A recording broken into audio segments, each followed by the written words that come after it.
There are reports that another group of mourners have been allowed out of quarantine early to attend a funeral in Christchurch.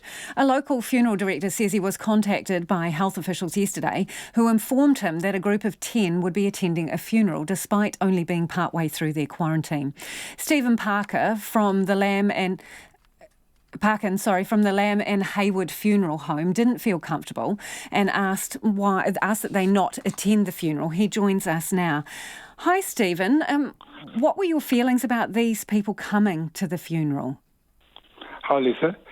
Well, obviously, with the group being only partway through their quarantine, it obviously didn't make any sense to us and was a complete risk to the other 200. There was about 200 to 250 people attending that funeral. So we didn't see that as acceptable at all to allow people, as we all know now, we're only partway through their quarantine to be able to attend. So did you mention that to the Ministry of Health? Well, we tried to get clarification from the isolation unit where they were, and then also from the Canterbury District Health Board, and we couldn't get any information at all. So we simply couldn't get any information on them, and so that was of concern. But the biggest concern really was that people who were supposedly in quarantine were going to be allowed to be in some type of close proximity to such a big group of people. And clearly people who attend funerals are often elderly or can be compromised in some way. So we just couldn't allow that to happen. So what did you do? Well, we told the isolation unit that they weren't allowed to attend. And that was successful because they then, didn't attend. But I don't know what would have happened if we hadn't have done that. I think they would have certainly, been part of the funeral service. So did they come to the burial though, and did they mix with other people there? They did come to the burial. It was a large burial actually. There was about 150 people at the burial, which is more than usual. However, we had asked the Canterbury District Health Board to take control of them if they were to go to the burial, which they did. They did attend the burial with an escort who we believe was a nurse. They were kept at least 50 metres away from any other people, so there was a good deal of separation.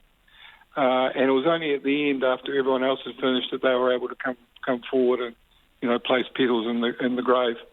Were you, Stephen, sorry, were you told whether they had been tested for COVID before they were released? No, we weren't told that. In fact, as I said earlier, we couldn't get any information at all. It seemed very unusual to us that, when the borders in our quarantine are our one line of defence, that we could have, that it would be permissible for people to come out of quarantine and attend the funeral, and then for us to not be able to get any information whatsoever. What time was the funeral? Because obviously we found out about the situation with the other women yesterday. So did this go ahead after health authorities already knew that we had a situation with COVID cases? Well, I assume so. It was during the middle of the day yesterday, so they would have known the other case, I'm assuming. And yet these people were still allowed out to, at the very least, attend the burial. Yes, they were. Has this happened to you before? Have you had a situation like this?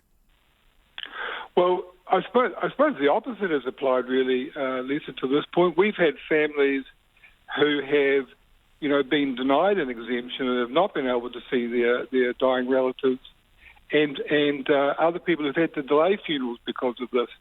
So there are people following the rules, and those regulations, need to be consistent.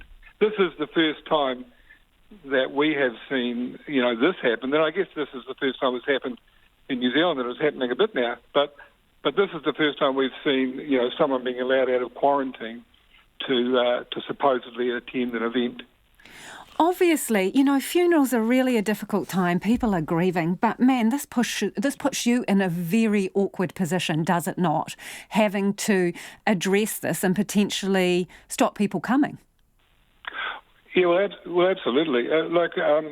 back during the lockdown when funeral services weren't allowed to happen, or at the time when we were only allowed to have 10 people attending.